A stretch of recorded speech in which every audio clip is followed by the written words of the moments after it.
কবে ওদের কাছে নিয়ে যাবেন? মেয়েটা যে বড় অভিমান করে আছে বাবা। শানুটার জন্য আমিও তো ভেবে রেখেছি মা, তোমাকে আমি নিয়ে যাব।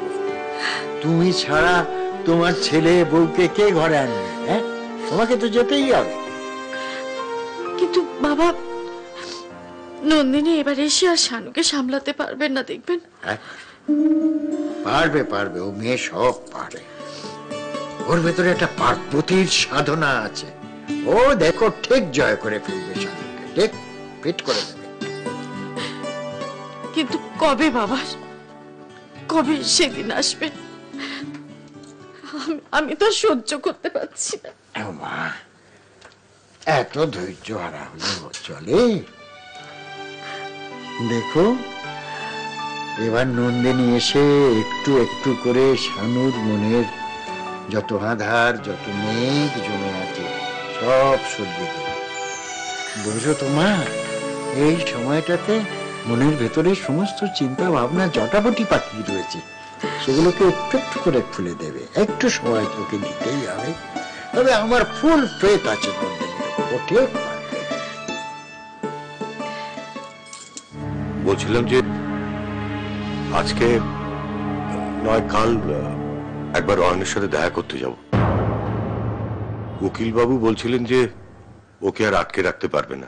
এবার হাইকোর্টে ইয়েস, এবার হাইকোর্টে আমাদের সর্বশক্তি দিয়ে লড়াই করতে হবে। অয়ন যে নরেশ আগরওয়ালের ষড়যন্ত্রের শিকার, এইটা আবার আমাদের প্রুফ করতেই হবে। থানায়ও একবার যাব, ইন্সপেক্টরকে ফোনও করেছিল। বল বল, ওদের দুটো ভাইয়ের জীবন কিভাবে নষ্ট করে দিচ্ছিল ওই শয়তানটা, বল। একটা সাজা ওকে দিতেই হবে। রুমন সঞ্জুকে ফোন করেছিল, ওর আর ওখানে থাকতে ভাল লাগছে না।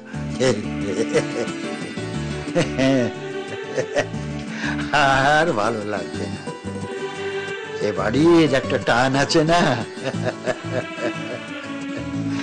এইবার শুরু হলো ঘরে ফেরার পালা।